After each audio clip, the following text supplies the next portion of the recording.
Welcome to the show. IB Nation Sports Talk's up and rolling. It's Monday. He's Vince DeDario. I'm Sean Stires. Didn't want to keep you waiting as long as some people had to wait this weekend to hear their names called during the NFL draft. Ooh, ouch. Coming right after it. Okay. Okay. Hey, I feel vindicated about our conversation on Friday. I'll just say that. You should. I think you should. I agree. Because it was more than just play on the field that got, the slippage. I think that's obvious. I think that it became very obvious that it was more than just play on the I think that played into it. Yeah. Well, sure. Yes, but, I agree. Because, look, there's certain things you can look past, obviously, if it's a generational type player, which this is not. Right. And it's just too much. The circus is just too much. And it's like they're doubling down at this point, too. It's like, guys, you slipped to the fifth round for a reason. Maybe you need to ease Pump the back brakes a now. little. Yeah, right. Like, no, they're going to double down. Like, I will be in the meetings. I will be like, oh, boy, man. Oh. Vince did get Benjamin Morrison correct. He went before Xavier Watts. That was pretty emotional call that he had with I didn't see it. Tampa Bay. You haven't seen that Was video? I saw the whole thing today. They were playing it on Good Morning Football. They played the whole phone call going into a break. Finally, like Benjamin Morrison, like was just like crying and emotional. He's like, I'm not gonna let you down, and thanks for having faith in me and all this stuff. And finally, Todd Bowles, the head coach, is like, all right, settle down. We got you. We're ready. Just he's a great player, man. Yeah. Like as long as this, he comes back from this injury full go, he's going to be great. I mean, it's going to be a value pick absolutely at the end of the day, Oh, yeah. Like you couldn't get much more value. Assuming he's going to be 100% healthy, you couldn't get much more value than what you got. Right. That one. So very excited. Congratulations to him. And of course, all the guys who got drafted over the weekend and just a handful of free agent signees. It seemed like the Notre Dame list was smaller than usual this year in terms of the free agent signees. But there's only 3? Howard Cross ended up being the only Cincinnati Bengal out of this whole deal. Surprising. Yeah. I would say surprising. Very surprising about that. Because I thought, Kaiser might be a fit, for very obvious reasons. And anybody on the defensive side of the ball would have obviously been a fit. And there was a lot of defensive guys that went in the draft. A lot, you know what I mean, relative to the number that Notre Dame had. So I was shocked, and it ended up being a undrafted free agent that ends up going to the Bengals. So there you go. Yeah, Michael, I haven't heard. I watch Good Morning Football all the time. The last couple of weeks, he said, so is Manti a permanent cast member on Good Morning Football? I saw his image each time NFL Network promos it. They had, like during the season, Akbar Bajabiamila was, I heard it several times. That's the only reason I know how to say it. But yeah, he was like the new full-time player on there. But then literally the Super Bowl ended and he hasn't been on the show since then. But Manti has been on quite a bit. And the last 2 weeks, they had a lot of fill-in guys. It's like they were auditioning guys or something. So it was like a bunch of guys that I'd never really seen before, and Manti wasn't part of that. But this morning, Manti was back on the show, and it does look like, even though they haven't announced it, I don't think won the lottery. Seems like Manti is part of the crew now, so that's pretty cool. Good for him. Where's that show based out of? It's based out of Los Angeles, but they split it up. They've got that's like a whole backstory. A year ago, they were doing it out of New York, but the NFL, with all of its multi-billion-dollar, revenue, decided they didn't have enough money to pay the rent in New York anymore.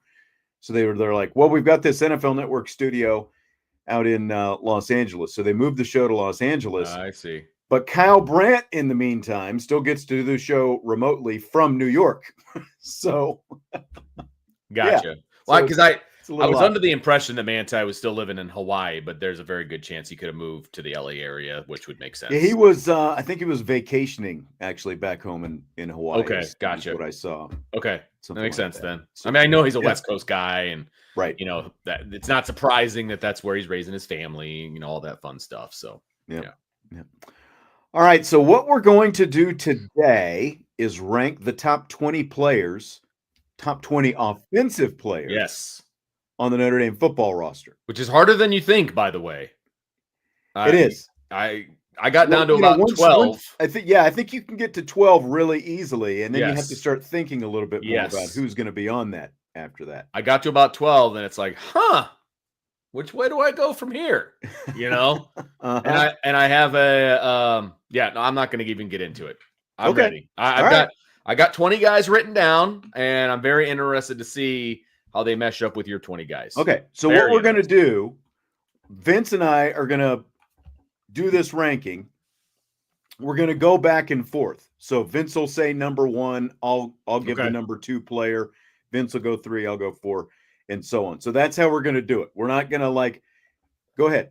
I was just going to say, and this is right now. This is not, forecasted talent, that kind of a deal. It's what we have seen with our eyes right now. As of now. Yeah. You know what I mean? So probably not going to see a lot of early enrollee guys, I wouldn't imagine. Freshmen, at least on my list. I don't have any of those. Yeah, we're not going by star rankings. We're going by guys who are theoretically able to play this season. Or not able to play. I know what you're to saying. Play, contribute. Yes. Yeah. Who are penciled into too deep, essentially, that they're going to count on. Yeah. Right. So we're going to go back and forth doing it. We'll talk about our picks, obviously, as we go. And then when we're done, since we are, alternating with this ranking, we're each going to have the option to move a player up, to move one player up, and to move one player down. Okay. So not pull out. Right. Okay. So well, unless maybe, theoretically, I guess if somebody's at number 20 and you think somebody else should be number 20, then I guess I gotta decide how I'm gonna do this. Okay. All right. We'll see how this goes. Right. But once a player has been moved, he can't be moved again. So if I say, well, I'm gonna move this guy up, your move down can't be, no, I'm putting him back down again. I see. So we're gonna go with that. Okay. Does that make sense? Yeah. Yes, Christopher. I have offensive linemen in my top 20.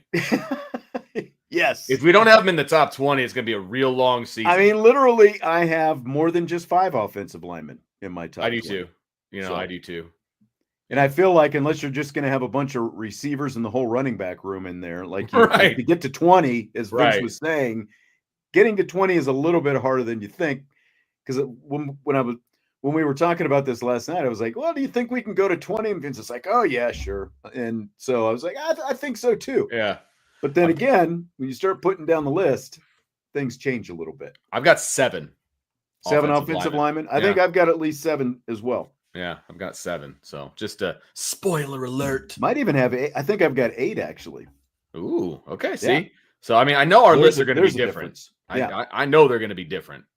But that's right. All right. So I'm going to pop this up here. Oh, nice. Okay. So we're going to have a list to work with. Okay. So we'll have it in front of us. Okay, cool. We'll have the list on the screen the whole time. So, Vince, I'm just going to give you number 1. Who are we going with? The number 1 offensive player on the Notre Dame roster. Honestly, I feel like this is the easiest answer that you're going to have today. I appreciate the number 1 pick, but it's the most obvious one out there, and it's Jeremiah Love. How could it not be? All right. I wanted to make sure that we weren't going to actually have any kind of disagreement. I'm glad you're typing these because I would butcher names when it comes to spelling. So I appreciate you. Jeremiah. Yeah. So I feel like, honestly, Jeremiah Love was the easiest, but then you can probably make the case for about 4 or 5 different guys for number 2. I agree. Depending on how you look at this. Completely agree. It's like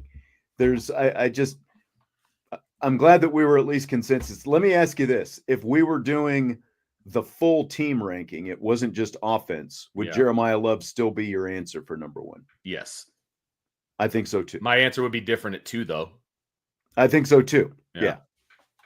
And by the way, we're going to do defense next week, just so everybody knows. We're doing offense today. We're going to do defense. Next week. We're not going to do special teams because you can't find 20. They don't have 20 special teamers on the roster. So I have an extra A in Jeremiah. There we go. Oh, see, again, glad it's you. Well, and as Salty said, even my computer knows that because I type his name so much in everything that I write. Yeah, you learn this is the right one. Yeah, smart computers. Okay, so Jeremiah Love is number one. Again, the easiest answer. Yes. Of the day. No question. With number two, I'm going to go with, we were just talking about offensive linemen, and I'm going to see what you think about this with Charles Jagusah. That is exactly who I had at number two as well. Okay. So we are on the same page. I think not only is he the best lineman, but I think he's the best offensive lineman at two positions. I agree. And that's saying something. So that's why I have him at two, because he is that versatile. He is that dominant that, he practiced at tackle his entire, all season that he was healthy, which obviously was not a lot. And then they're like, hey, by the way, we need you to start at guard. And he's like, okay. And he was dominant. Jump into this college football playoff game, play a little guard for us. Oh, now, by the way, go over there and play some tackle. In the national championship game. Why not? Right. I feel like really probably other than center, he would probably be the number one guy at 4 of the 5 positions, honestly. Like if he was the option. So yeah. I mean, if you could clone him, he's very high on the list for cloning. You know what I mean? Like I don't even think I would clone like Jeremiah Love. I would clone Charles Jagusah or Jagusah, or however you pronounce it now.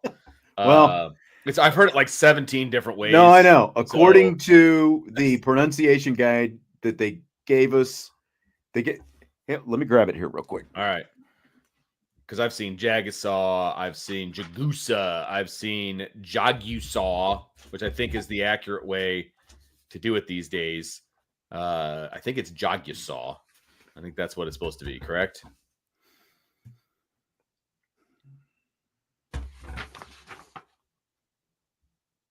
Trying to see if we got this alphabetic or... I don't think it's on that one. I think it's on a different one. No, it's on this one. Oh, is it? I'm just trying to find him. Okay. Yeah, at the Blue Gold game, in the notes on one of the rosters, they did a pronunciation guide. Jagusah. Okay. So like I'm jogging down the street. Jagusah. And then I see you saw. Okay, got it. Jagusah. Got it. Yep. I'm in. But yeah, this is a no-brainer, number two. And Devin Chanel, I'm going to put this up here. He says, wow, Neil Wagner and Knapp are way superior to Jagusah because you have to stay healthy. Knapp got hurt, so I don't know that I would say that. Yeah, but, I mean. And health is important, don't get me wrong, but we're talking about how good are you right now? And right now. How good are you? He would have been the starter. Yeah. Correct. And he could, like I said, he can start at multiple positions. So, and I can't say that about those two guys. I concur with that. Yeah. Way superior. I mean, obviously. I get it. You got to be able to answer the bell. Like, I understand that. You're no good to anybody if you can't play. But he's still a better player. No matter how you slice it, he's a better player. Correct. All right. So those are the first two. J. Love and Jagusah. Vince, take us to number 3. So I think this is where we probably get off the rails. But I'm sorry. I'm putting CJ Carr here at number 3. Woo, coming in hot. Yeah. Coming in hot. Yep. I've seen enough. To know that I've seen too much. That he's the guy that I'm putting in at number 3 because I know he can make those throws. I'm not worried about his mental state at Miami or hosting Texas A&M or any of that nonsense. I'm all in. And if your quarterback isn't one of your better players, you're in trouble. So I got him at number 3.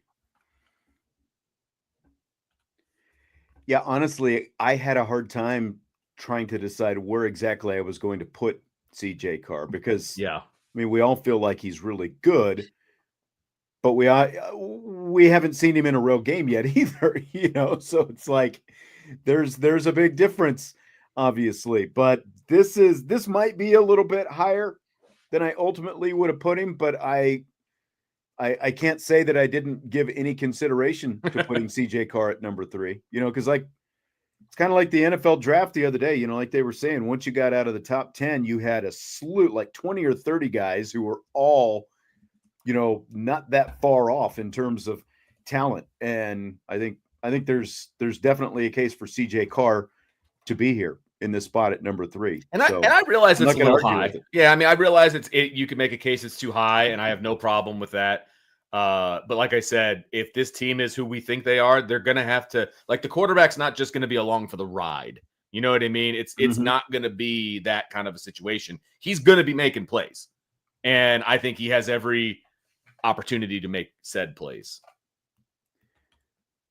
Salty says, move him down. Yeah. We don't get to do the movements until we do the entire list and we get a chance to look at it. So it's still an option. Devin fired up about these offensive linemen. He said, rewatch the title game and watch between the tackles. I mean, well, there were 2 guys that were, I believe, in the title game that are now playing elsewhere. Yeah, I was going to say, so like if your argument is the national championship game and look between the tackles, then you can't be arguing against Jagisaw because he was playing left tackle. He wasn't playing between the tackles.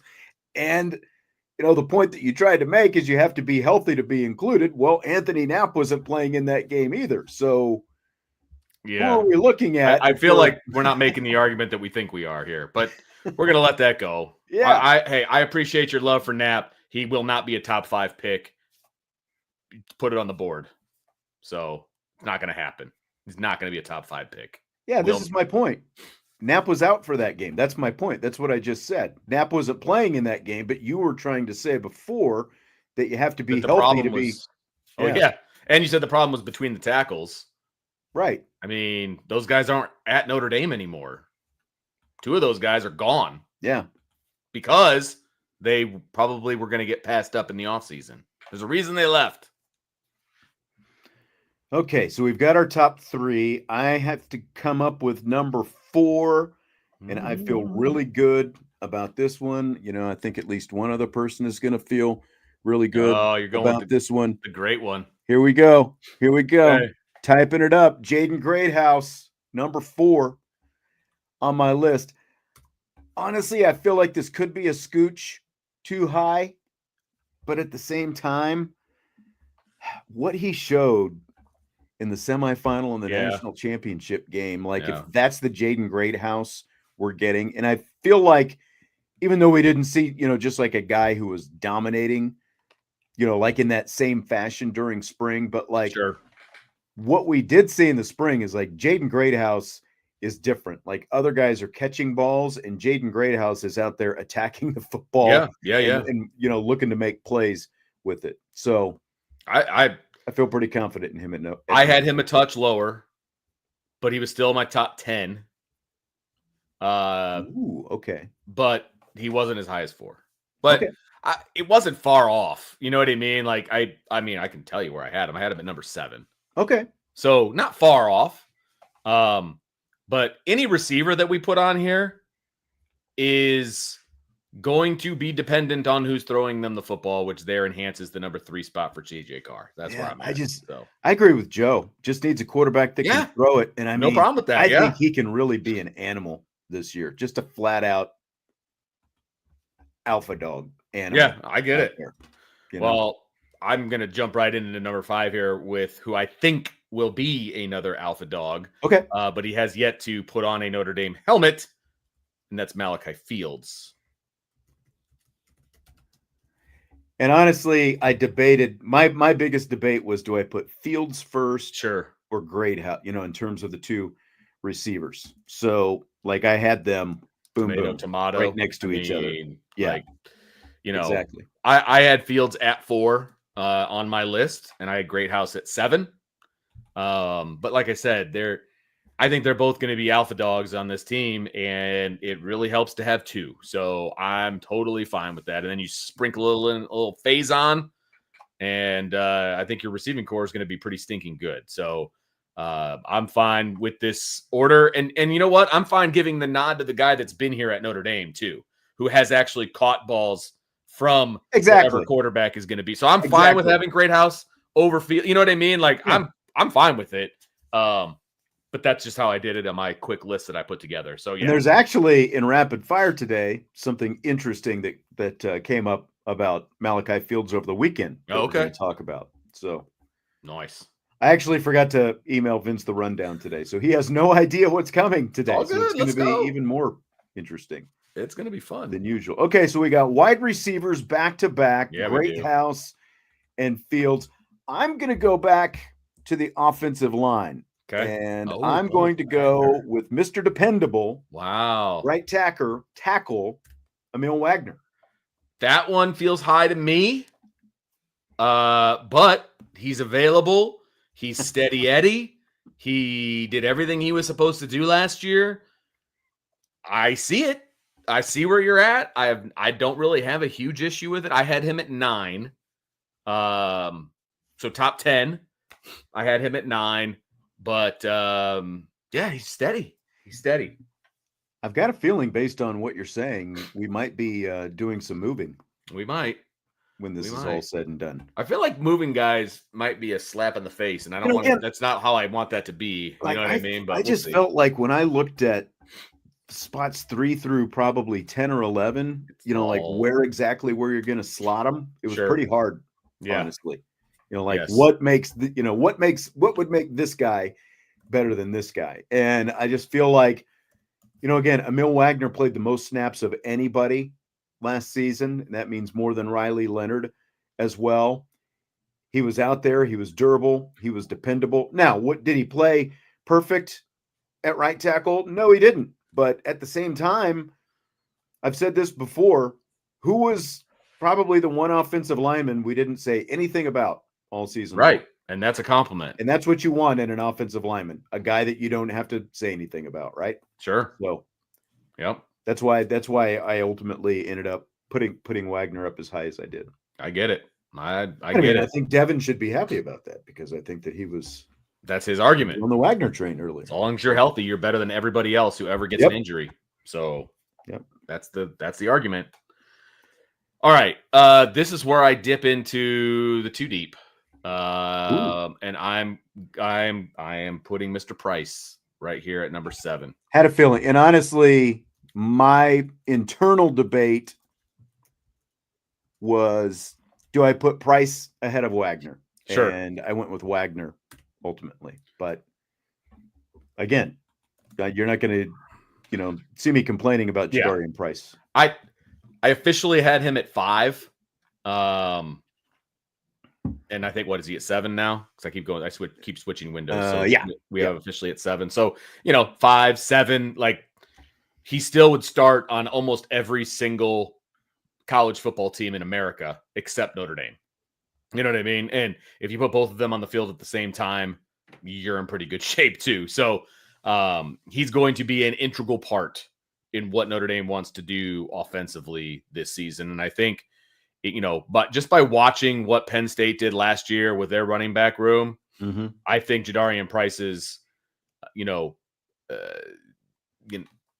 his action on the field, his reps, his touches, whatever terminology that you want to use, they're going to go up, because I think it's going to be more of a 1-2 punch this season. I think so as well. I think that number 3, there'll be a question in terms of, what the number 3 guy ultimately gets. But, like they talked about the fact that Jeremiah Love should probably, Jaywan Sider talked about the fact that Jeremiah Love, a guy like him, probably needs to be on the field more on 3rd down, Right. So that alters kind of what it looks like. It's a new running backs coach, so you're going to have a different philosophy. There's still going to be, the need to balance reps and make sure, how many reps Jeremiah Love is getting, based on, kind of what I think his expectations were, and, like his family's expectations were, for him coming to college and stuff like that. And so I think that Jadarian Price is going to be a huge part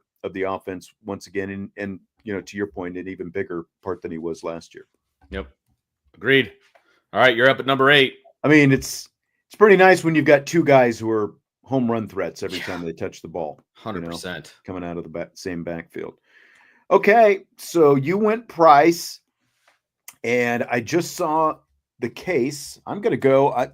So far, I'm the only one to put up offensive lineman on this board, and I'm going with my third offensive lineman. I'm putting Billy Schrauth at number 8. Have you been the only one?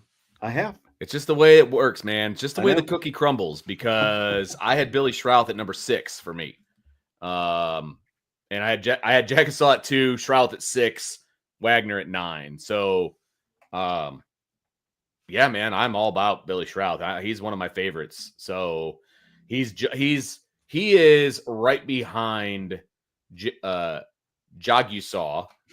He's right behind him in dominance and effectiveness, and do I want to clone this guy and all of those different types of things. You know what I mean? So, I'm all about Billy Schrauth being in the top 8, no doubt. Once Schrauth moved over and was playing there on the left side, like Anthony Knapp's issues with Anthony Knapp decreased. Part of that is Knapp gaining experience, but I think a huge part of that is having a guy like Schrauth over there next to him as well. That just really stabilized the left side of the line when Schrauth started playing. Over there. I mean, again, you want to help out your true freshman tackle who was struggling. As soon as Billy got into the lineup at left guard, all of a sudden, your true freshman left tackle started playing a lot better. And that's not a coincidence. You know what I mean?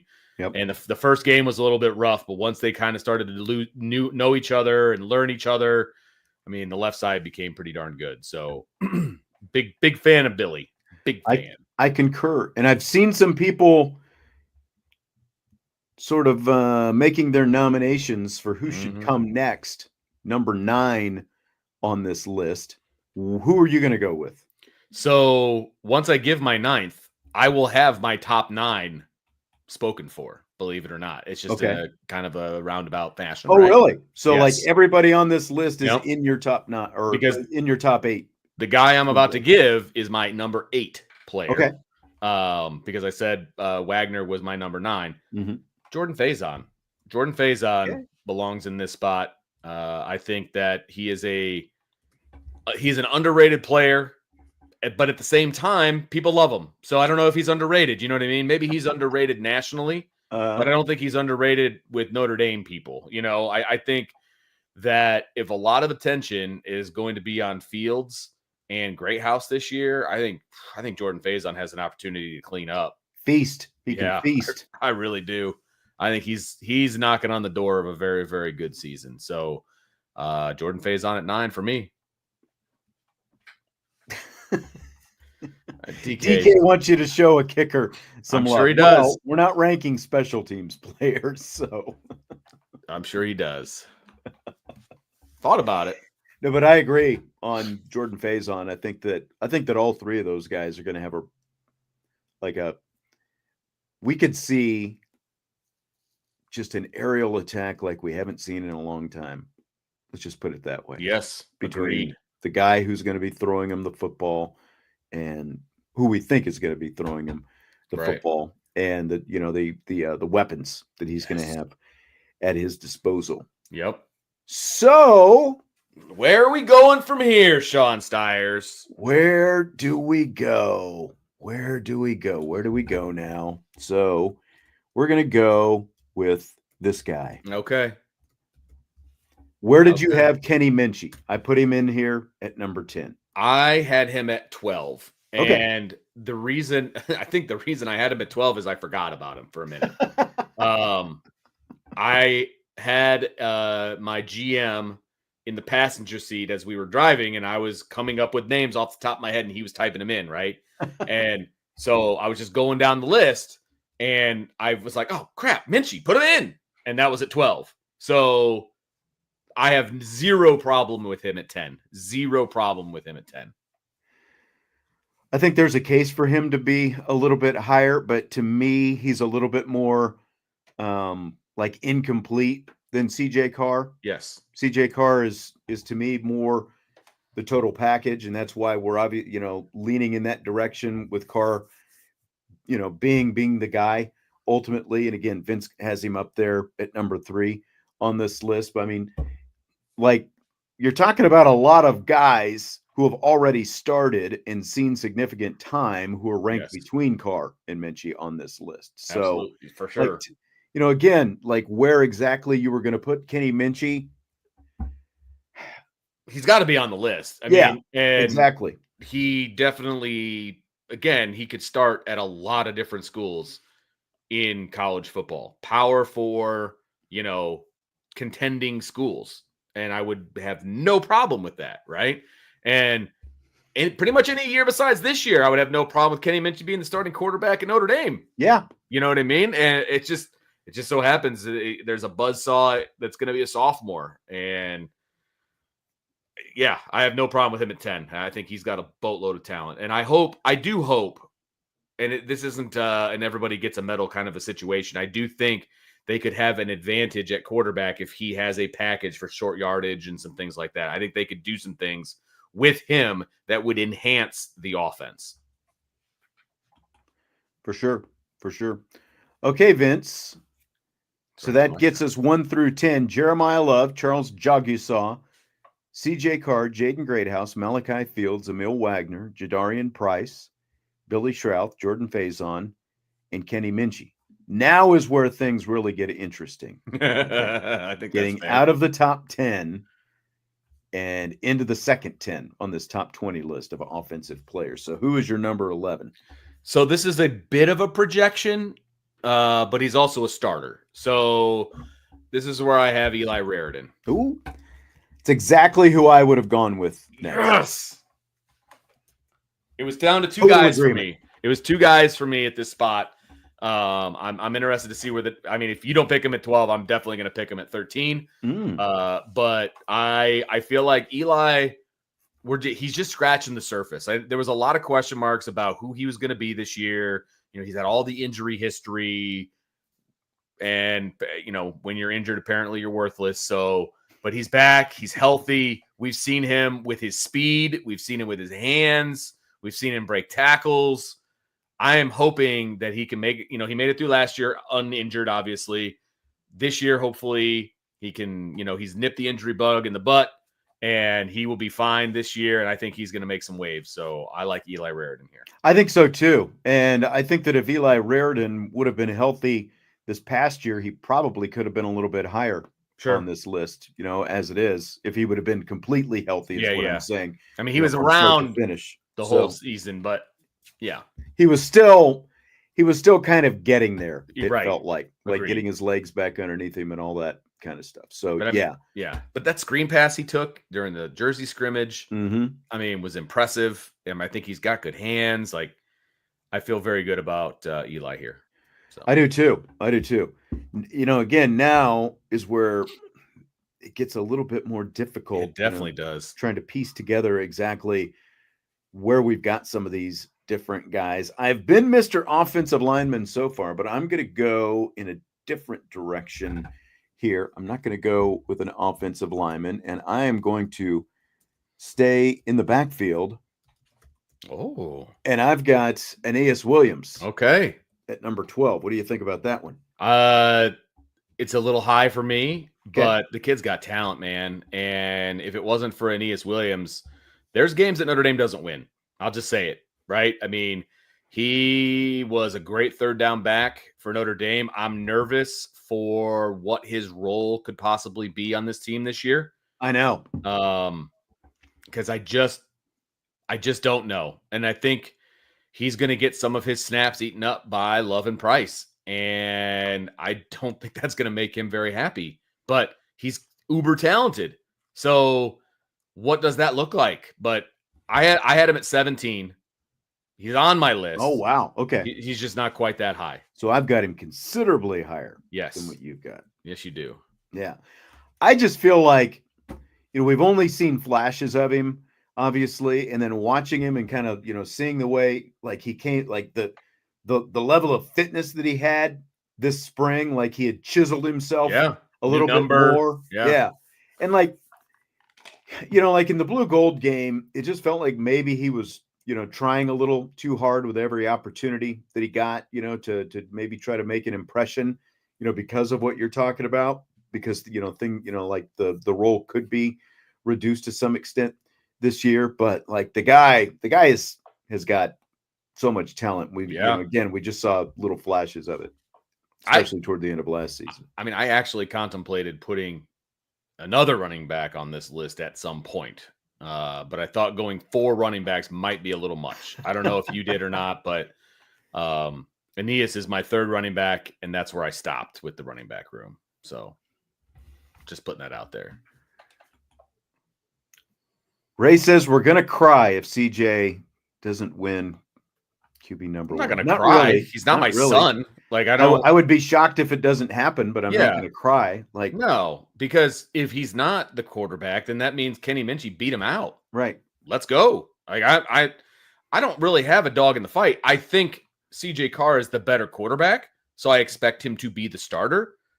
I'm not going to cry about it. Like I don't think I would even cry if my son wasn't the starter. I'm not emotionally attached to CJ Carr, no. but my eyes tell me that he is the best quarterback of the bunch. Like that's where that is. I will cry if Notre Dame wins a national championship. That's when you'll see tears. I guess the question is, are you going to cry if Kenny Minchie doesn't win the starting job? Definitely possible. Okay. Tommy's already mad because the screen won't fit the entire list. And so Jeremiah Love was scrolling off at the top, but I don't think there's a whole lot we can do to keep this bottom of the list on the screen as we go through this. So that was number 12. Vince is up at number 13. This is probably going to tick off a lot of people, and that's okay. But I love this kid. And as long as he comes back healthy, this team's going to be real good. Okay. Ashton Craig. Put him on the list. Boom. There he is. And I considered Craig a little bit higher, but again, I was like, well, I've already, Yeah, no, I get it. I've been Mr. Offensive Lineman so far. So. Right. Well, I mean, he's my 4th offensive lineman on the list, right? And he's probably, I would assume he's your 4th as well. Wherever you've got him on the list, but I assume he's your 4th one on the list. Yeah, because I think, because literally Jagasaw, Wagner, Schrouth, Craig. Yep. Yeah. So he would be my 4th. Okay. So is that where about did you have him on your list of 20? Right. I guess I didn't ultimately have it, like straight up. I got you. Ranked like that, but at the same time, he was in this range. Okay, fair enough. Is what I'd say. Yeah. No, fair enough. And he would be higher for me if he hadn't gotten injured last year. I'll say that. So injury does play into it a little bit. Right. I need to see him back at full strength, but I like Ashton Craig at center. I think he's a really good center. Yeah, I mean, look, if Ashton Craig wasn't going to come back in and be the number 1 center, Pat Coogan would still be here. Bingo. Right? Yeah. So absolutely. That's why I think you have to feel strongly about Ashton Craig's spot on this list. And I'm just going to go right back to the offensive line now at number 14 and go with the left tackle. There he is. Anthony Knapp. Everybody loves them some Anthony Knapp. I actually Not everybody does. Well, I know. Some people do. This is true. You're not wrong. I had him at 13. So okay. Overall, you actually had him a little bit higher. Yeah. So I'm fine with him right in that neighborhood. I think that's exactly where he belongs on this list. I think 13, 14 in that, general neighborhood is perfect. I have no problem with Anthony Knapp there. Look, he got markedly better as the season went on. I know a lot of people like to dog Anthony Knapp and all of those things. He did a great job for a true freshman. He's good at run blocking. He, obviously his pass blocking needs to get a lot better. And if Joe Rudolph is going to insist that he's a tackle, then that's where he needs to work. You know what I mean? And, you know, if it were me, I would move him inside. He would still be a starter, by the way. Like for me, I would still have Anthony Knapp as a starter. I would just move him to guard, and I would move Jagisaw to tackle. Out to tackle. And that's kind of what I'm thinking as well. Like Jagisaw at left tackle, Knapp at right guard. Like that would. You imagine that left side of Shrouth and Jagisaw? Oh, I know. Let's roll, man. That's I wonder if we see that at all. Yeah. During fall training camp. I think that's the best offensive line. To me. That's your best offensive line. And again, Anthony Knapp is still a starter on that line. Like people think that we just want to crap on him all the time. And like, that's not at all what I'm doing. I think he belongs in the starting lineup. I just think he's out of position. Couldn't they win a bunch of games with him at left tackle? Absolutely. Absolutely. They did last year. They'll be fine. They will be fine. I just think Jagisaw's a better one. That's all. So, yeah, I think he's right where he belongs on this list. Yeah, I guess the question is going to be like, do they, part of it is because of Jagisaw's size and the physicality that he has, do they feel like he's the better match at that guard position rather than tackle, and just the opposite basically with Knapp, keeping him out there at tackle. Because again, he did get better as the season went on and, after Billy Shrouth was out there at left guard playing next to him. So, all right. Okay, so that was my pick. Yes. We're down to the final 6 picks in our top 20. Who's number 15 for you? This is where I'm jumping back into the portal, and this is where I'm going with Will Pauling. I think that's what I've got as well. Okay, I think this is about where he belongs because he flashed at times during spring. I think he was still kind of getting his feet wet in this offense with this team, and all of those different things that you have to do. And he was nursing a little bit of an injury, I believe, early on in spring as well. And so it takes time. Like that's what the summer is for. That's what fall camp is for. He's in the rotation. Like he's starting essentially. If you're in the wide receiver rotation, to me, you're a starter, and he's going to be in that rotation hands down. So he's going to have to be big for this team. And I think he is talented. And so that's why he belongs kind of on the bottom third of this list, but still belongs on the list. Yeah, for sure. And, we just didn't get to see very much of him, unfortunately. So, but Fields, Greathouse, Faison, Pauling. That's a really good top 4. That's your lock right there, right? I mean, I think if they're going to do like they've done in the past, like a 6-man rotation, now you've got 2 spots up for grabs. And who's going to go steal those spots? Yeah. So I think those 4 guys are locks. I concur with that. Yes. All right. Just kind of the way this thing has played out here tonight, I've become Mr. Offensive Line guy. And do it. I'm just going to stick with the offensive line once again. And I'm putting Gerby Lambert in here. Okay. At number 16. Now, do you have any issue with the fact that he was injured and we don't really know what his status is going to be? So that's why he is at 19 on my list. Okay. So I put him I'm going pure talent. I get it. Yeah. Ability. He should be a little bit higher. And here's the thing. I've already in my mind, and I shouldn't do this when we're talking about the starting offensive line, I've already kind of like excommunicated him from the starting 5. Whereas about a month ago or 2 months ago, when Gerby Lambert was healthy, my ideal starting lineup had him at left tackle and it had Jagisaw at guard. And then Anthony Knapp would have been the odd man out. So I am a big fan of Gerby Lambert, a big fan. He dropped on my list because I just don't know if he's going to be ready for the start of the season. I trust Marcus Freeman and what he's saying.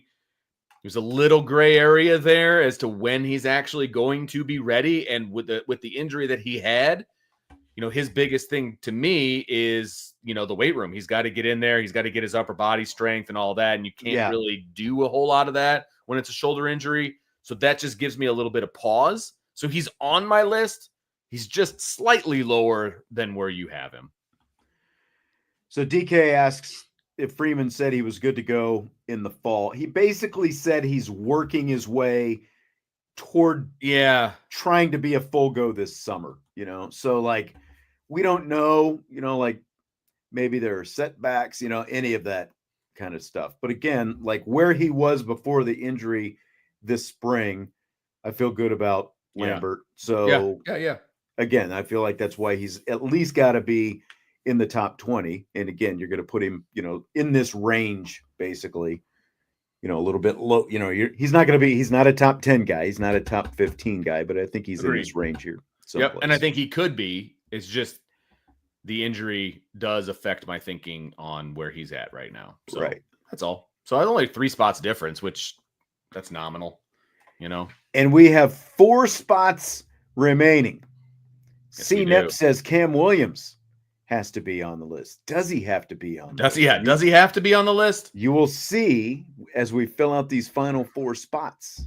What's next for you, Vince DeDario? So just as a recap, the 16 guys that we have put on the list are this. I have all 16 of these guys on my list. So I have 4 guys left on my list. So I'm curious to see if we are going to slot all 4 of those guys in here. So my next guy, I am going to go with one of those guys who has an opportunity to break into that rotation at the wide receiver position. I am going to go with Mr. Broken Fingers himself, Mike Gilbert.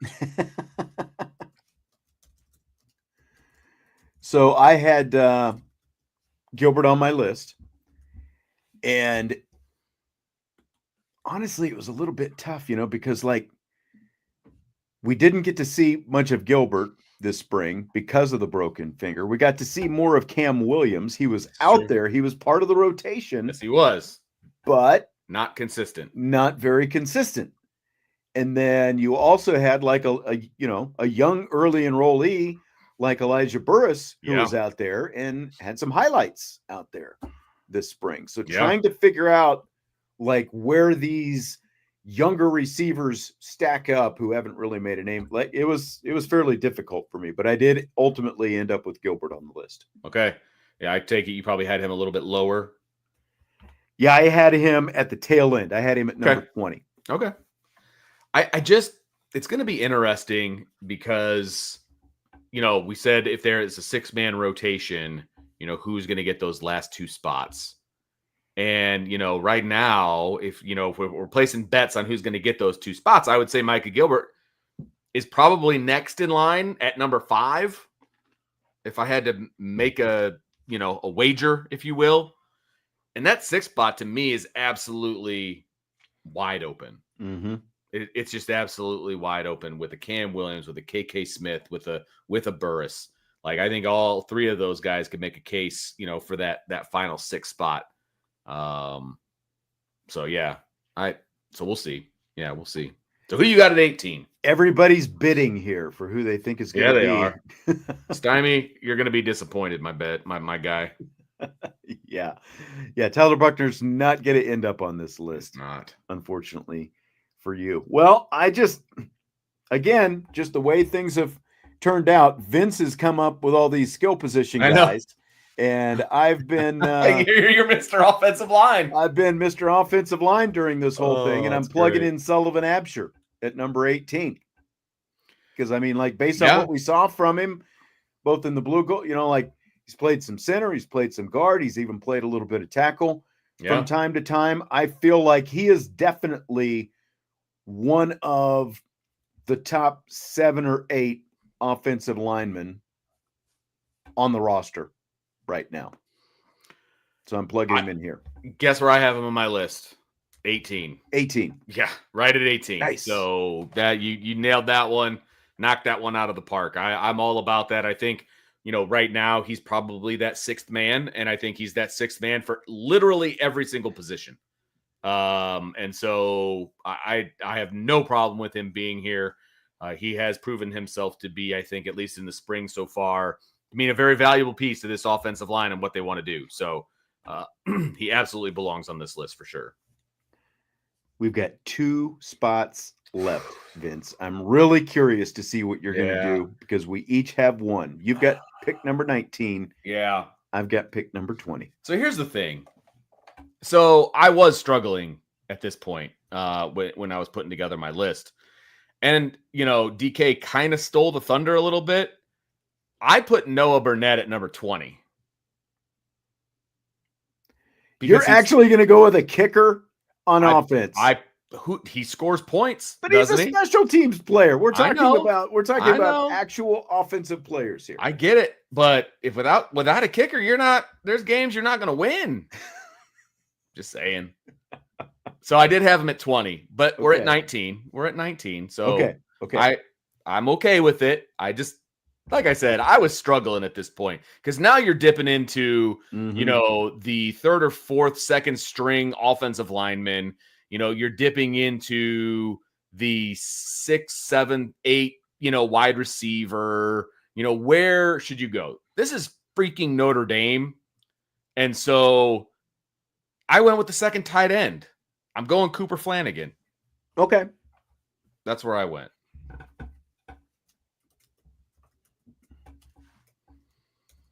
Now, health is going to be a thing, obviously, but he was actually when Marcus Freeman went through some things at his press conference and he was talking about injuries and things like that, he didn't dismiss the possibility that he could be back in time to make some waves, in August. So, I'm holding out hope that Cooper Flanagan is going to be ready to go. You could put, Washington in here, the kid that's transferring in.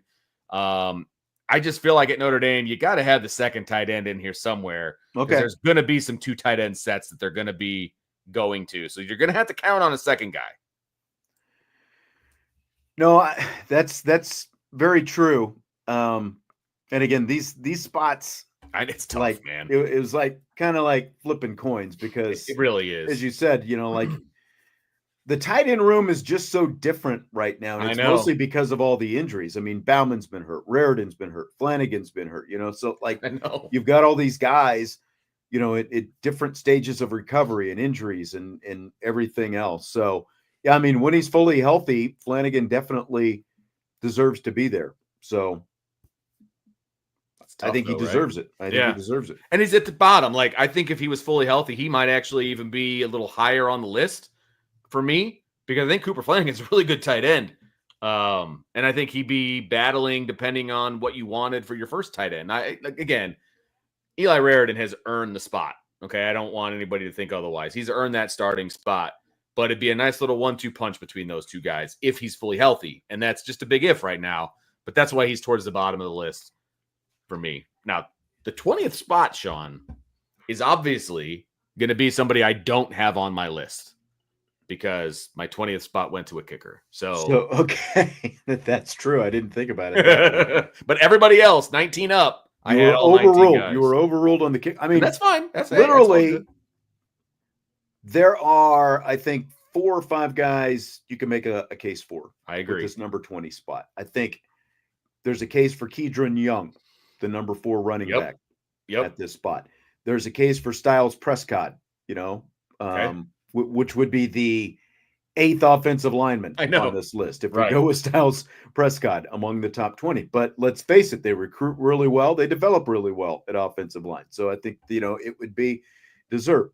There is a case for Cam Williams, who's already been brought up. There is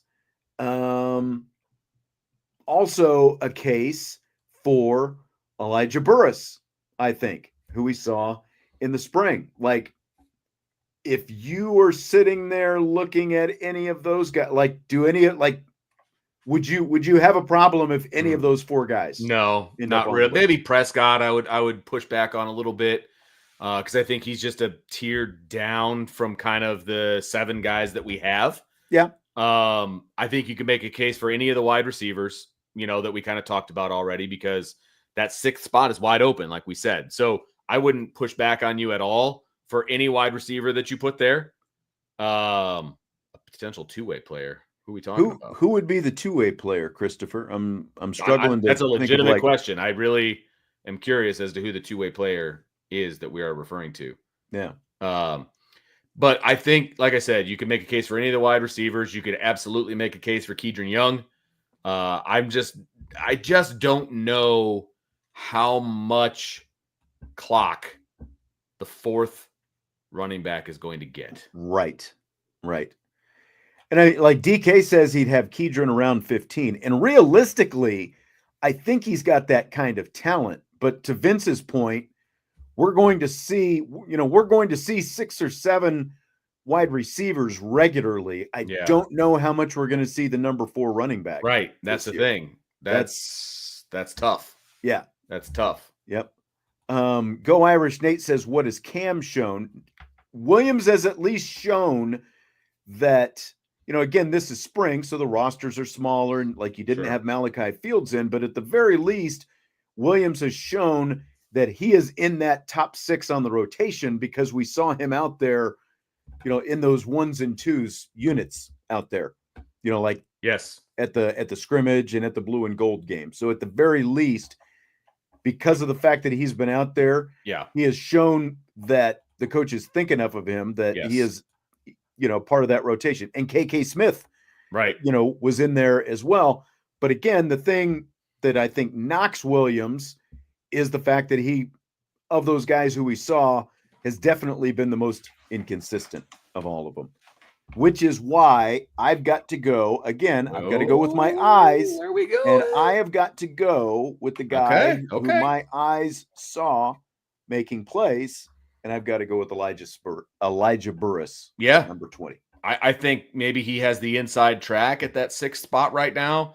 What gives me pause at the moment is, Micah Gilbert was that guy last spring. And then he went into the, and that's been in the back of my mind as well. You know what I mean? Was get everybody's expectations up, and then we didn't see him. So and it was like, so that's the only thing that gives me pause. Look, the kid balled out in the spring. He absolutely did, and that's why I think he's in the conversation for the rotation. I just need to see it more. I need to see more than just spring. That's all. I have no problem with you putting him at 20. Like I said, I think there's a case to be made for 3 wide receivers probably for that spot. Like I said, Cam Williams because of what you just said, KK Smith. He's been in the program longer, and apparently everybody loves guys that are just in the program getting backup reps. So that automatically means that you're, a dude. Backup reps mean a lot, apparently. So that's important. So I think you make a case for any of those 3 guys. So I have no problem with that whatsoever. All right, so our top 20, Jeremiah Love, Charles Jagisaw, CJ Carr, Jaden Greathouse, Malachi Fields, Emil Wagner, Jadarian Price, Billy Schrouth, Jordan Faison, Kenny Minchie, Eli Raridan, Aeneas Williams, Ashton Craig, Anthony Knapp, Will Pauling, Gerby Lambert, Micah Gilbert, Sullivan Absher, Cooper Flanagan, Elijah Burris. I'll give you the first crack. Do you want to move anybody up on this list?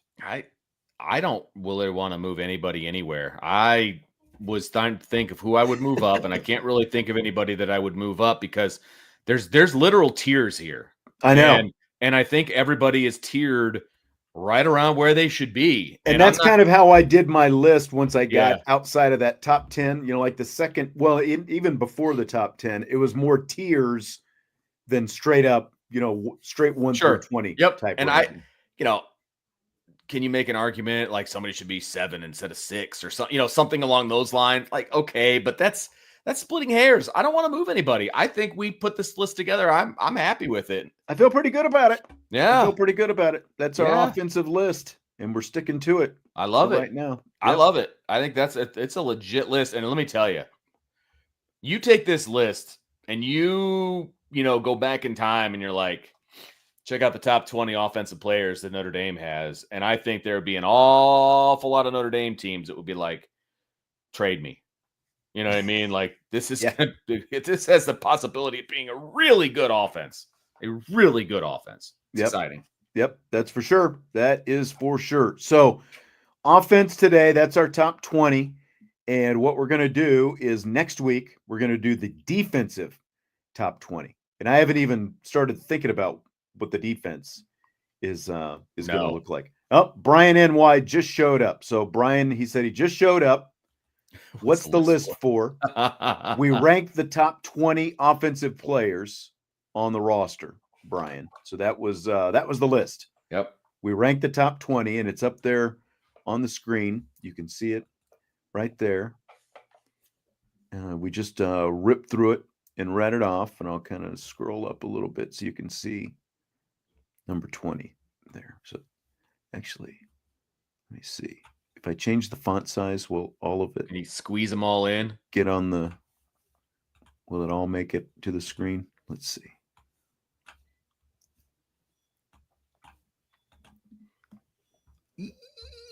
Oh, you got them all in there. There it is. You got them all in there. You just got to squint a little bit. Yeah. And since we're doing it live, we couldn't do like the cool cards, that Brian always does, that makes it look all whatever. Couldn't do a player draft card. Right. But this is what you get. And that's one heck of a top 20. I'll say that. By the way, on the NFL Network last week, they went a little behind the scenes, and they've for the card that the commissioner, like when they go out there. Yeah. They've got a card made for every player. And it, like it says with the blank, and then there's like a space with the blank pick of the, whatever, the blank, and then they write the team in, select, and then they've got the player's name, and then they also have it spelled phonetically. The phonetic spelling at the bottom. And the woman, they talked to the woman who puts all these cards together.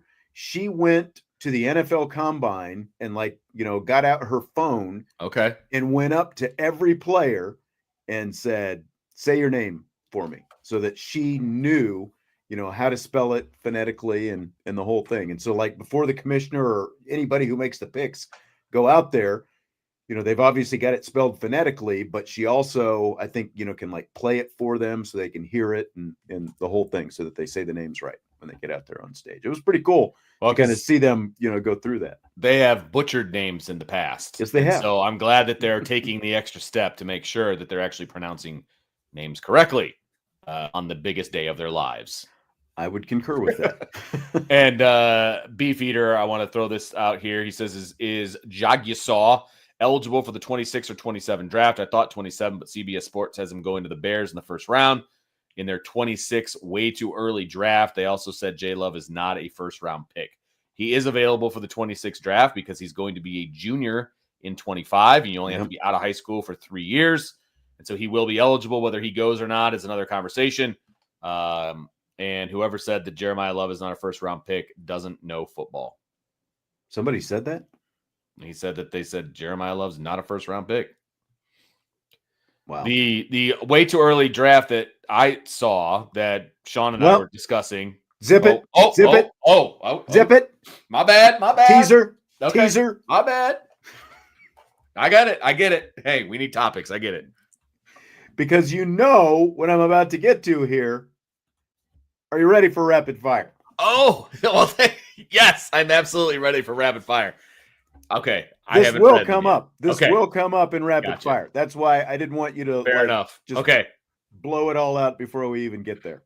So, all right. So let's start with this. The Indianapolis Colts drafted Riley Leonard in the 6th round of the draft over the weekend.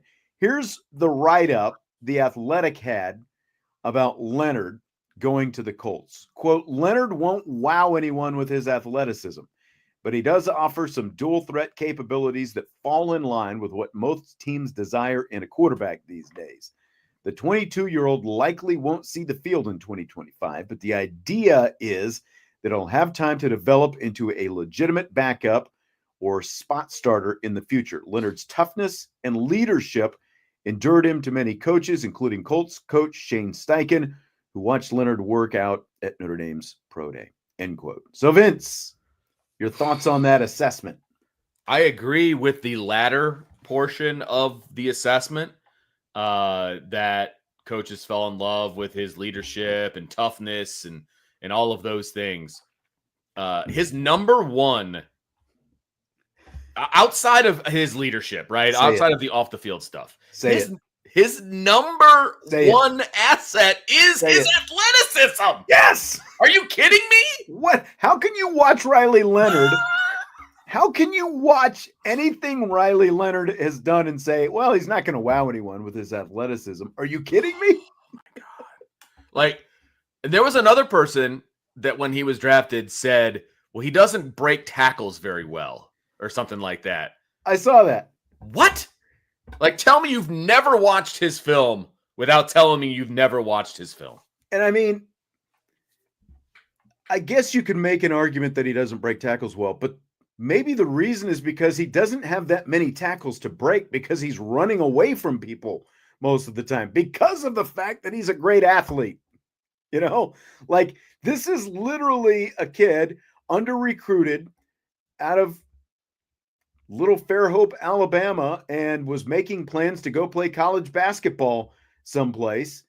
And because his coach had a relationship with David Cutcliffe at Duke, he ends up going to Duke. And by the middle of his freaking first season, he ends up going from third string to being the starting quarterback. And literally his whole career is built on his athleticism. The fact that he is a great athlete has carried him to where he is right now, which is going to the NFL, which is honestly, you know, like the same thing with Anthony Richardson when you think about it. And great point, Beefeater. He won't tap out like Richardson did. You took the words right out of my mouth. And because of that statement right there about how he won't tap out like Richardson, I think he's a better player than Richardson. Mm-hmm. And I would want him starting over Richardson. So that's why I said I agree with the leadership and the toughness and all that stuff, because I think that's accurate.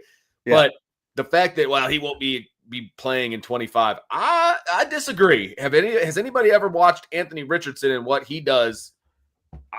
He's injury prone too. I feel like if all you've done, you know, like is watch film of Riley Leonard, like, you know, we've talked about it before, like the fact that like he doesn't look like he's running that fast, but then all of a sudden there he is, like literally the only dude all season who could keep up with Riley Leonard was the number 3 overall pick in the draft, Abdul Carter, Penn State. Like, remember the play where like he's trying to outrun Abdul Carter, and it's like, well, that's not happening. Like, correct. Like, that's the only time that's happened all season was when it was Abdul Carter. Right. And remember, like we talked about on Friday, there are 3 other edge rushers who went in the top 17 in the NFL draft this season that Notre Dame and Riley Leonard played against this season, and those guys are included on that list of dudes who were drafted that high who could not keep up with Riley Leonard. Yes. I mean, that is like, look, if you want to say that he's not a polished passer and he's going to struggle in the NFL, if that, okay, fine. We can have that conversation, but don't tell me he's not athletic.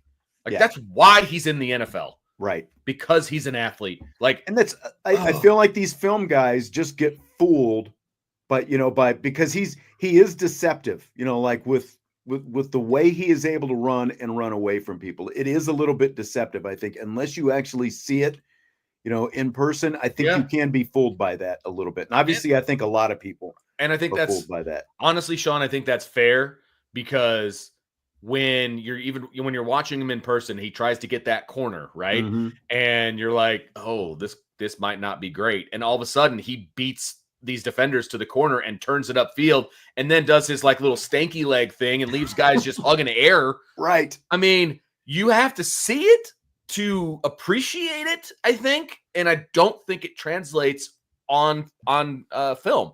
I really don't. Yeah.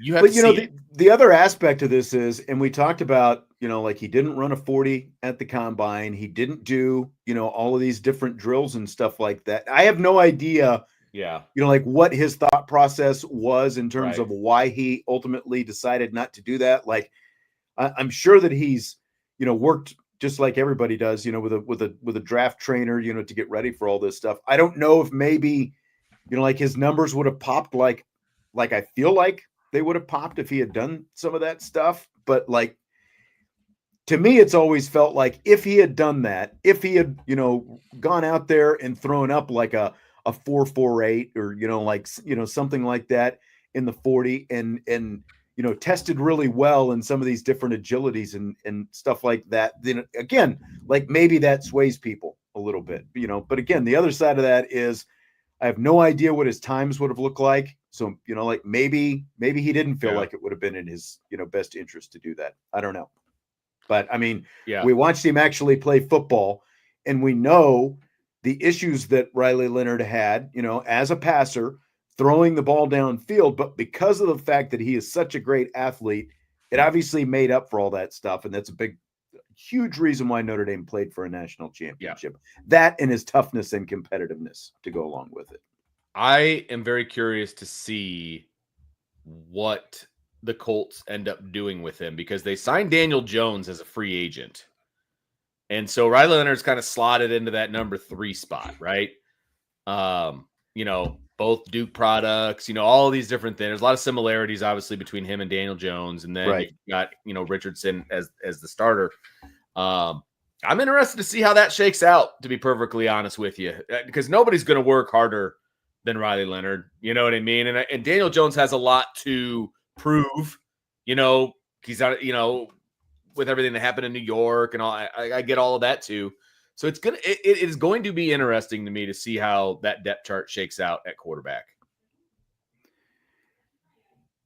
Yeah, the 2020 the 22-year-old likely won't see the field in 2025, but the idea is he'll have time to develop into a legitimate backup or spot starter in the future. And you never know, because guys do get hurt. So Richardson has been hurt quite a bit in his first couple of years in Indianapolis. And obviously he is a runner as well, but you do have Daniel Jones kind of to fall back on. I think, I like you said, I agree with the last half of this analysis. Sure. Basically, in all likelihood, it's going to be those two guys, Richardson and Jones, this year.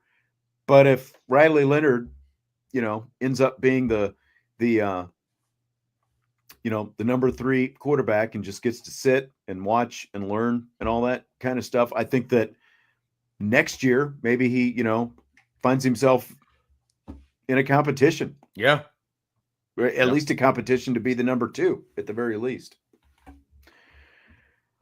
All right. So there are still some people who are concerned that Notre Dame didn't have any players drafted in the first round, or even high second round of the draft. Do you buy or sell this as a concern, Vince? Oh, it's a huge sell, and it's a clickbaity comment, to be perfectly honest with you, because that means they went to the national championship game, right, Sean? Last time I checked. Yes. And it takes talent to go to the national championship game. Here's the thing. Most of that talent is still at Notre Dame.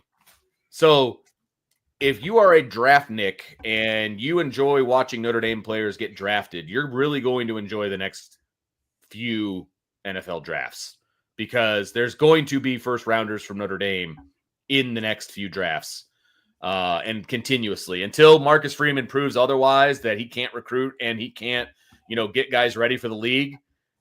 This is the final time where you're going to have to worry about Notre Dame not having a guy in the first round.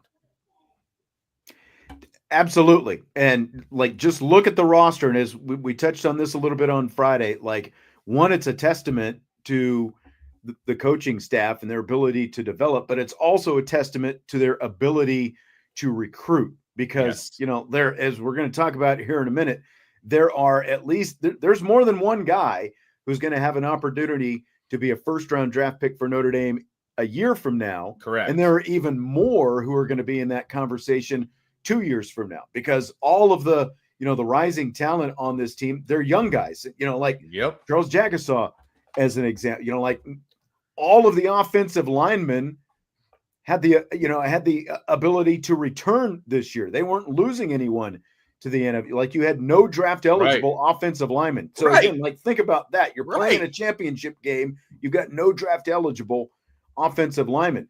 And, look, and it's also not like it's been that long. It's only been a year since Joe Alt was picked at number 5. That's so it's not, and just go back through the years. It's not like Notre Dame has had no guys go in the first round. So to me, it's more a testament to what they did this year and to what this roster looks like going forward, in terms of guys who are going to ultimately be first round draft picks. And to be honest with you, if Benjamin Morrison doesn't get hurt, he's a first round draft pick. And I was just about to finish I didn't on the see screen that. that Michael put up there. That's absolutely right. And, and again, think about that. The fact that you could lose a first round cornerback and the depth that they had at corner coming into this season. And it's not like Leonard Moore was a slam dunk, but you've got Mike Mickens over there able to develop this guy and looking like a guy who, if he was draft eligible in a year, he could be a first round draft pick. But, oh, by the way, you still have him for 2 years because he was just a freshman this Correct. year. And you've got that kind of talent on your roster. Like, again, another guy who's going to be ultimately a first-round pick. And Micah, a New York Giants fan, he says that they've got their Micah Parsons now. Almost like literally your Micah Parsons, because they're both from Penn State and both edge rushers with both Abdul wore number Carter. 11 too, didn't they? Yep. That's right. That's right. And I'm pretty sure that Abdul Carter was also an off-ball linebacker like Micah Parsons before he became an edge. So I think he's only been an edge for like a year. Yeah, exactly. So on the subject of future drafts, fill in the blank. It's blank that in the CBS Sports Way Too Early 2026 mock draft, they have incoming Virginia wide receiver transfer Malachi Fields, mocked at number 8 overall in next year's draft. Look, it's surprising. I mean, I know that Malachi, I know Malachi Fields is a really good wide receiver, right? But I'm just so used to Notre Dame not having great receivers over the last like 5 years. You know what I mean? Or the ability to get them the football so that they can get the numbers and get the accolades that they deserve. Obviously, there have been good wide receivers at Notre Dame, just not recently. And you're talking about a top 10 pick. Like 8, like that is saying something, man. Like if he ends up going 8, Notre Dame won the national championship. Like I don't know any other way for this to go if Malachi Fields is the number 8 pick overall, because that means he put up some gaudy numbers in this offense in 25. This is fairly shocking to me because it feels like a guy who's transferring, like if he had the kind of skill that could have been number 1, in the first round a year from now, the 8th overall pick a year from now, it feels like he would have just put his name in the draft and gone out and turned pro this year. Man. So I was just stunned when I saw that they had him at number 8 in this. But, at the same time, I think this offense is going to look a lot different with who they're going to have at quarterback this year. And if Malachi Fields is even close to that, it's going to be a really good year for Notre Dame. But I just saw somebody say, like, the other part of this is like to be someone who ends up in that range, like a top 10 pick or even a top 20 pick, like you have to have the measurables out the yin yang. Like it like that. If the draft shows us nothing else year in and year out, it's not just who you are as a player, but it's also how you hold up in certain measurable, what's your 40 time, what's your vertical, what's your hand size, all these crazy different things. So it's going to be really curious to see what kind of physical specimen that we see in Malachi Fields when he rolls in here. I feel like, look, I think it's a reach that he's going to be in the top 10. Feels like I do. Let me watch a few games with him in a Notre Dame helmet, and things like that. But that's a lofty prediction right there. I think so as well. For a wide receiver, that's wild. Totally shocked. It'd be great. Look, that would be great. But that's gonna be tough. Feels a bit high end right now. Yeah, in the top end of that mock draft, as Joe M says, I don't necessarily agree with some of the top end picks in that draft. But it's just for fun. It's for something to talk about. Look, even if Fields ends up being a second round pick, that would what that would mean for Notre Dame, that I think you could live with that. A wide receiver taken in the second round. High day 2. Sign me up. Are you kidding me? Yep. Absolutely. Sign me up. So fill in the blank. It's blank that CBS also has Jeremiah Love going number 14 to the Cowboys and Charles Jagasaw going number 19 to Tampa Bay in that mock. 3 Notre Dame players in the first round in the top 20 would be quite the statement to make. And I know, Georgia, Ohio State, they're used to those kinds of things. That would be a statement to make if you're Notre Dame. There's no doubt about it. And, again, Jeremiah Love in the first round, Malachi Fields in the first round, 2 offensive players in the 3 offensive players. So 3 offensive players in the first round for Notre Dame. That's That's nuts. Be great, but I am not holding my breath. Yeah, I'm not holding my breath either, but at the same time, like you'd love they're it. saying Love is going to go number 14. Do I see him going to the Cowboys at number 14? One, I hope not, because if the Cowboys are number 14, that's only 2 spots lower than where they picked at number 12, and they were below 500 this year. So that's like while it would be great to have Jeremiah Love, what gets you to picking number 14, you didn't have a great season is what you're saying. Would not be great. So I would not like that. But I mean, bigger picture, if Notre Dame, 2 guys on the existing roster, this goes to what we were talking about before, don't sweat, what the draft looked like this year. Look at what's coming up in the future. Because I think we're going to hear multiple guys every year for the next several years from Notre Dame going in the first round. Yes. I don't know that we're going to hear 3, 4, like Michigan and Ohio State, but I do think that we're going to start to hear multiple guys for Notre Dame going in the first, because just look at the offensive line. They've always got offensive linemen picked in the first, and now guys like Jeremiah Love, even Jadarian Price, he might not be a first round guy, but he's got a chance to be at least a second round guy. So we're going to see more and more of them. I think that's the most exciting thing about seeing something like that. Agreed.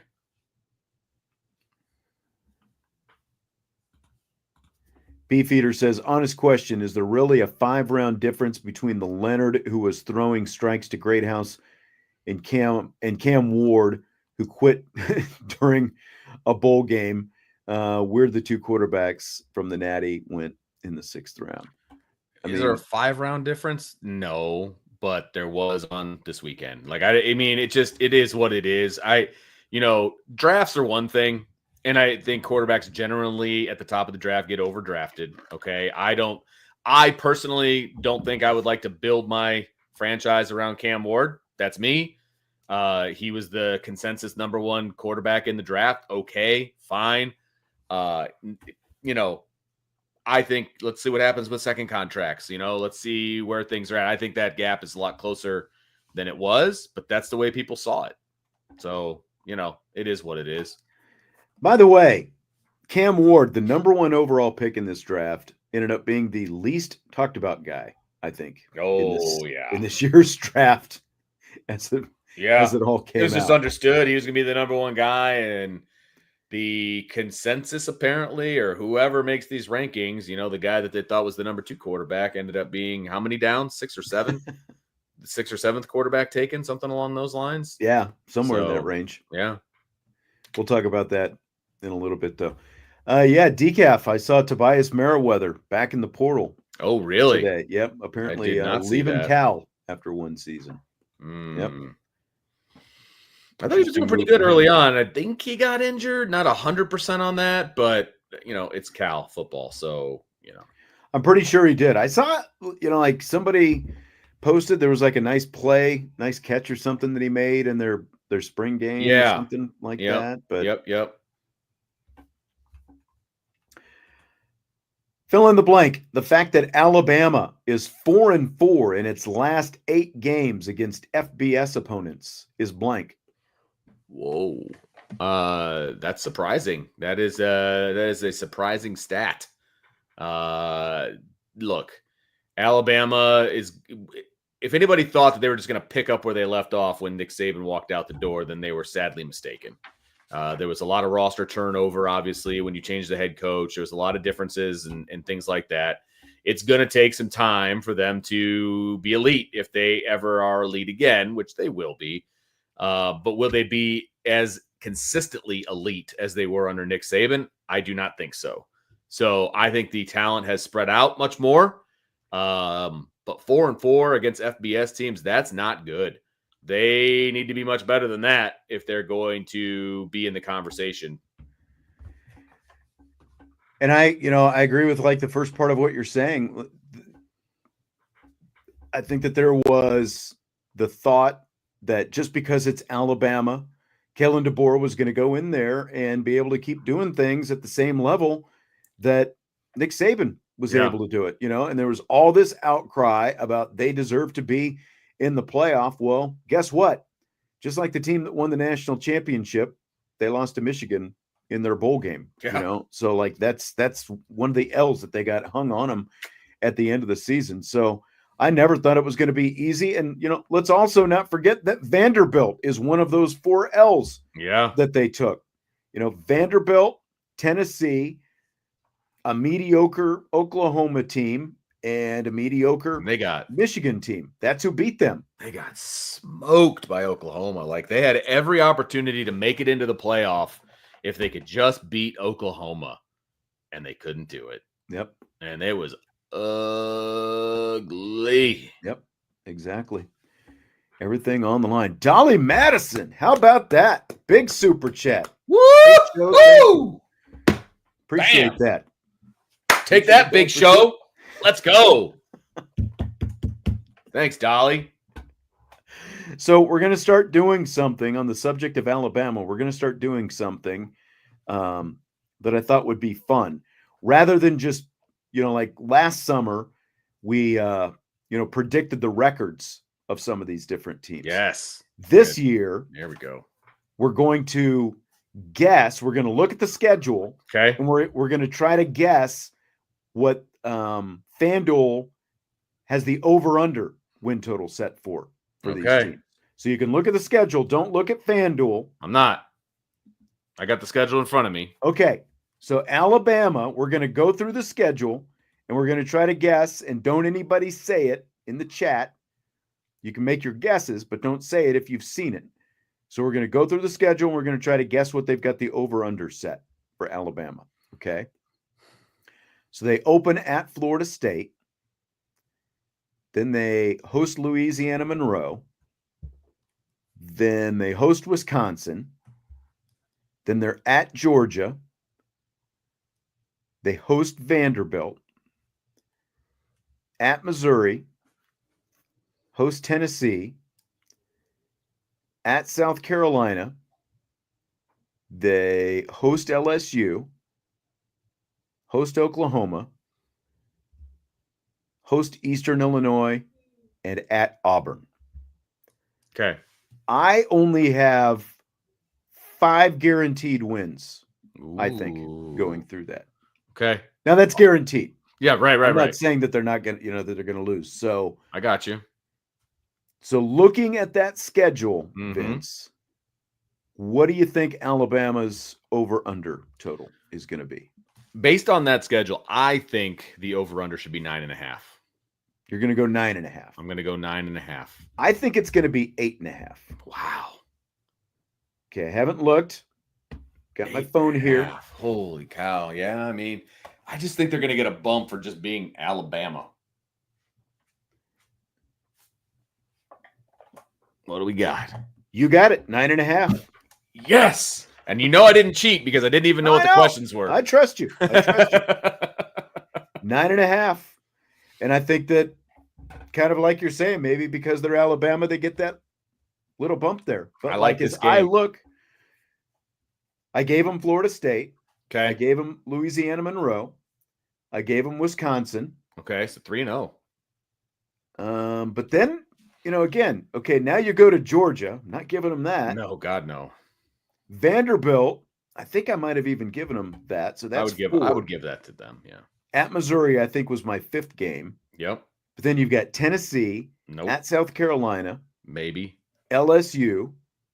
So that one's at Alabama. And how much do we trust Brian Kelly on the road in November? But again, like I know. you look at Alabama like it's Nick Saban's Alabama. Yeah. It's still Alabama's home field. True. You know what I mean? And it's still going to be a big game. And both of those teams, both of those teams will be in contention for a playoff spot, right? In November, SEC, all that nonsense, like they're going to be in the conversation. Right. So I don't know. I put my money on Alabama, I suppose, but that's going to be a big game right there. Yeah. Yep. And then you've got Oklahoma, who beat them last year, Eastern Illinois, and then at Auburn. So, I mean, obviously, based honestly, on last year, I would go under the 9.5. I would give them 9, but I'm not going to give them much more than that. So but it was 5 going into Tennessee, right? Or is that what it was? Let's see. 1, 2. I think so. 4. Could you imagine if Vanderbilt beats Alabama 2 years in a row? 7, 8, 9. I think they're going to hit 9. That's what I think. Yeah. So that's why 9.5 is a good number, man. No, that's true. I mean, that's why 8.5 would have all. I guess. Yeah, I could see that. Now that I think about it, 8.5 probably would have been a little bit. Because a lot of people are going to take the Alabama. Over on that. Yeah, exactly. So 9.5. 9.5 makes it more challenging. Yeah, for sure. Yeah. Good number. Good call. I love it. So that's going to be the game. That's how we're going to do it. I love it. That's going to be a fun game. Yeah, it's going to be a fun game. I think so too. All right. So last question of the night. Shedeur Sanders. I mean, take your victory lap because I mean, ultimately, I think you're right. I think it's a combination of, one, it feels like the myth of him being a first-round pick was totally media driven. Yes. Right? Yes. And I do feel like it's such an odd thing with Deion because you remember the first year with Deion where he was combative and like if you weren't saying all these nice things about him. Yep. I feel like there's so many, especially like the last couple of weeks watching draft coverage, I feel like there are so many people who are like who don't want to say anything negative about Deion and don't want to say anything negative about Shedeur because they want to keep the relationship open, like they don't want to be on Deion's bad side. Yeah. And I feel like a lot of that came into play during this whole process. And you've got a guy who obviously is talented, but not talented enough to warrant that high first round pick. And when you listen to all this stuff that now these, different NFL people are saying, like they never had him rated that high. And when you throw in all this extra stuff that comes with Deion, it just was not worth it. And it's just amazing though, that a guy that people were talking about as maybe being the number 3 overall pick ended up going in the 5th round. I don't think we've ever seen that before. No, that was a slide that we've never seen. I mean, the fact that it went to day 3 was nuts. It was nuts. And I get it.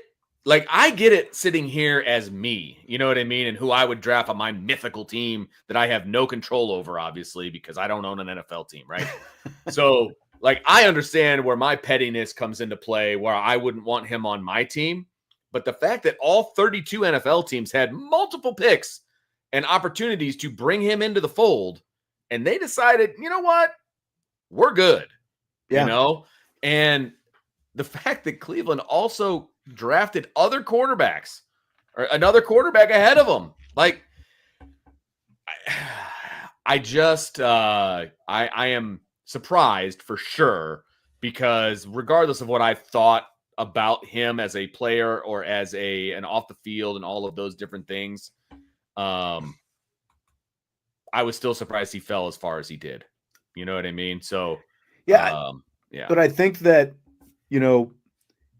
once you're not picked in the first round or probably the top half of the second round, now you're viewed as a backup. Like you're not viewed as a guy who's going to be battling, for a number 1 position, because there were only a handful of teams that really had a true quarterback need to begin with. And so once those teams show that they're not interested in you, and now, again, like once you get past the second round, which he obviously did, third round and on, you're viewed as a guy who's just going to be a backup. Yeah. And again, do you want all this circus that's going to come with, being a backup quarterback?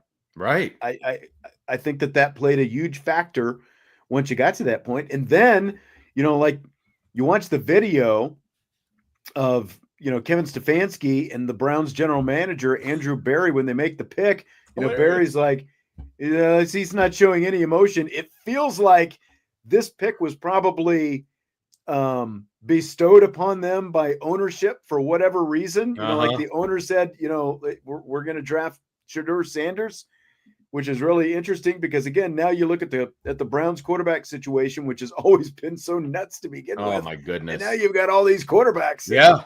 They have 5 quarterbacks on the roster. Yeah. Well, ultimately, Deshaun Watson's not going to be, but right. He's on there now. He's the 5th one, but he is in the 5th slot. Okay. So you got Joe Flacco, you got Kenny Pickett, you got Dylan Gabriel, and you got Shedeur Sanders.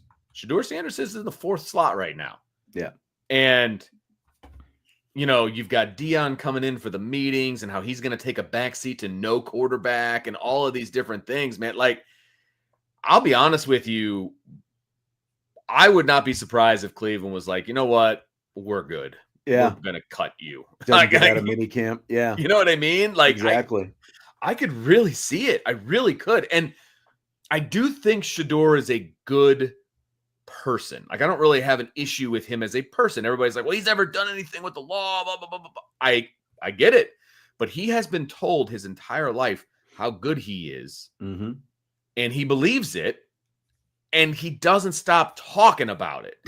And the fact that he was so unprepared for these interviews, because, you know. Well, and apparently he was just tanking interviews for teams that he didn't want any part of. You know, I mean, like that's so wrong. That's a red flag. It's a huge red flag.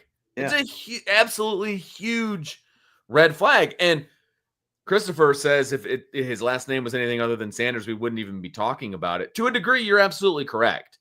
But if any quarterback of a Power 4 team went into these interviews with the way he did and said the things that he did in press conferences at the combine and all of these different things, and, you know, whoever's dad can be tweeting, because guess what? If you are considered a top quarterback in the draft, okay, for whatever reason, and dad is tweeting stuff, I don't care what dad's name is. It could be whoever senior, right? And dad's tweeting, he takes a backseat to no one and blah, blah, blah, blah, blah.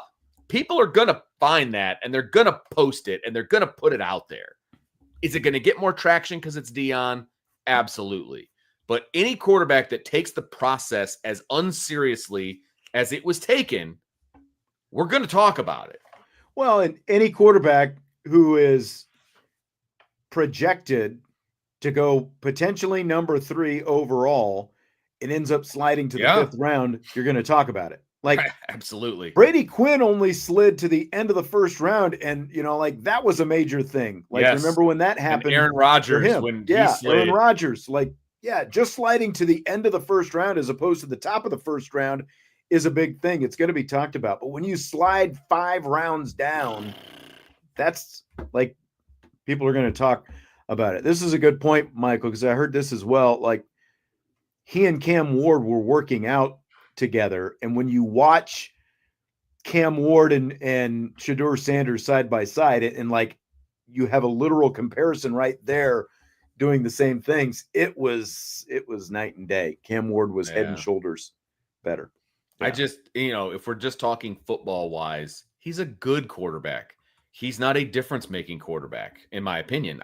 Again, not somebody I'm going to, you know, base my franchise on, build my franchise around. It's just not somebody that I would do that. And then you add the circus that is towed along with him, and it's really not worth it.